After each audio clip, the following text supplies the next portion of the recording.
Hmm.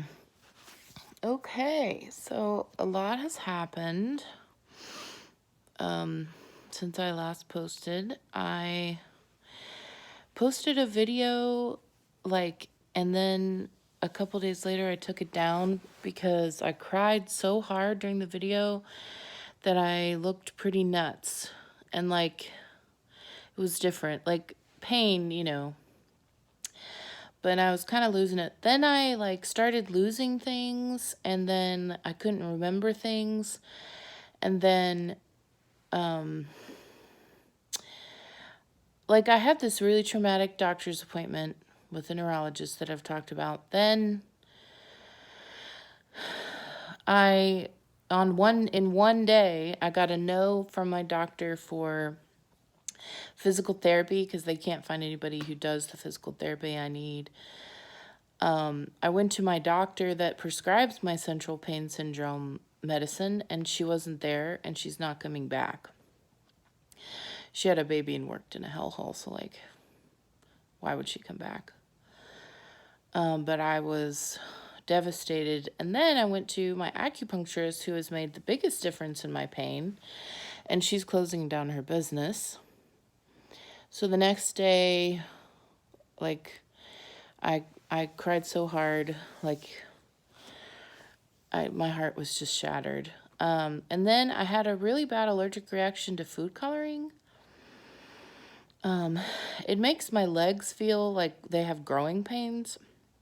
And it was just terrible, especially since I'm in pain all the time. Any other pain is, overwhelming.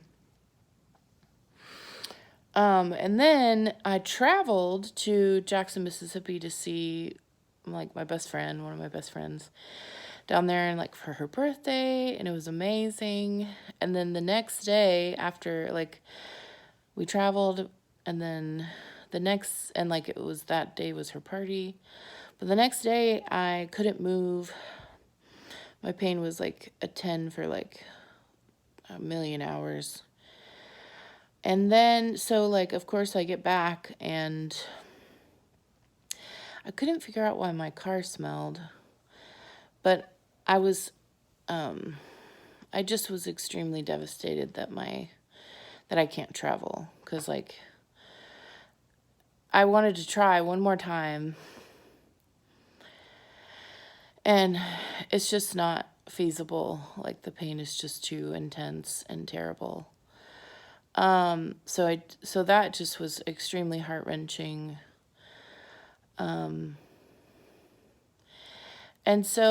then my knees had edema, I guess from all the stress or something. Edema is where you have a lot of swelling and it's very stiff.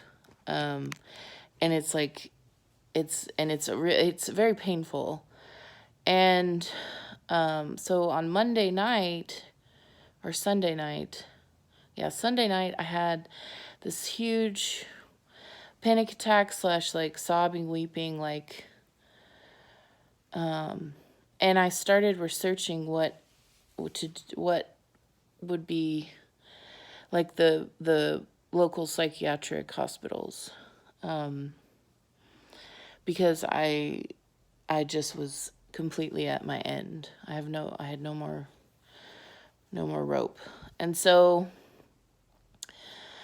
I went to work on Monday and just felt completely empty, and I still was forgetting things, losing things, forgetting things. And I still couldn't figure out why my car smelled. And then Tuesday, I texted my therapist and I said, we need to talk about hospitalization. And I had an appointment with her Wednesday anyway. So then when I went into work on Wednesday, I told my mentor that I had planned on checking into one of our local psychiatric hospitals that day. And then she told my managers and HR, of course, just because, of course, I had mentioned suicide. I knew I could make it till the appointment. So, and then my managers met with me, my sales managers, and one of them like cried and held my hand, and the other one, unfortunately, has lost a couple people to suicide. And so they were extremely understanding. He was very understanding. He actually could answer a lot of my questions about the hospital. He hasn't been, but somebody close to him had been several times. And so I got to get my questions answered, and like, I know you need like a certain, you can't have shoes with laces, and you can't have pants with drawstrings, and like any, and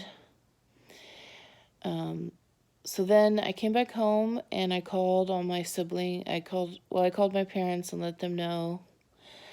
My dad was very confused and freaked out. And then he realized that like it was the best thing. But he was like rather shocked at the beginning. And then I called all my siblings so that they wouldn't have to hear from my parents. And I couldn't keep anything in my head, and I still couldn't figure out why my car smelled. And so then I went to my therapist, and she helped me talk to someone at the hospital. And then I packed stuff to go, and I opened my trunk, and there were 2 full bags of trash that I had completely forgotten to take to the dumpster. And that's like proof of Julia, like losing it. Like I would never do anything like that. And I had looked all over the car. I just didn't think about the trunk because I don't keep anything in my trunk. Except for trash when I'm losing it. And then I checked into the hospital. It was 8.5 hours. Admissions was 8.5 hours. So if you're going to lose your mind, like, that's definitely when it's going to happen. And the furniture was all extremely heavy, so you couldn't throw it. Although one of the nurses was like, it still gets thrown. I was like, Jesus. But then once I got through admissions, everything was great. And I'm really glad I went. I stayed for 8 days.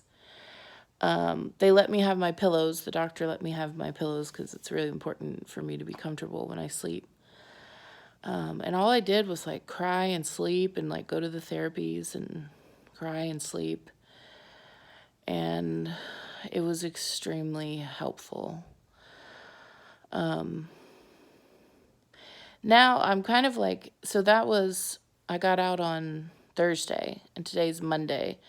Today's my last day before I go into work. I'm going into work tomorrow. I'm going back to work, which it's going to be Christmas Eve, so I doubt it's going to be super busy, but I'm not really worried about that. I mean, obviously I have the most amazing workplace ever.